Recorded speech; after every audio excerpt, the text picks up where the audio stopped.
সূর্যের গরম এত বেশি পাওয়ার দিবে, বান্দার কলিজা শুকায় যাবে, পানির জন্য ছটফট করবে, বলবে একটু পানি দাও। আল্লাহ একজন ফেরেশতাকে বলবে, ফেরেশতা ওই বান্দার কিনারা এক গ্লাস পানি নিয়ে দাঁড়াও। ফেরেশতা পানি নিয়ে দাঁড়াবে এক গ্লাস।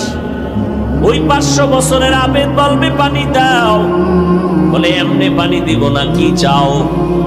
বলে মাকবুল 500 বছরের ইবাদত চাই, এক গ্লাস পানির দাম।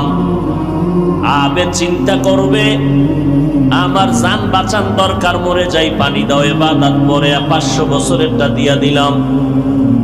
এক গ্লাস পানি পান করিয়াও বান্দার পানির পিপাসা মিটবে না, এখন আরো পানি চাইবে, কিন্তু দেওয়ার মতো ইবাদত তো নাই। এইবার আল্লাহর দিকে বান্দা নজর করে বলবে, ও দয়ার মালিক, দয়া করে আপনি আমাকে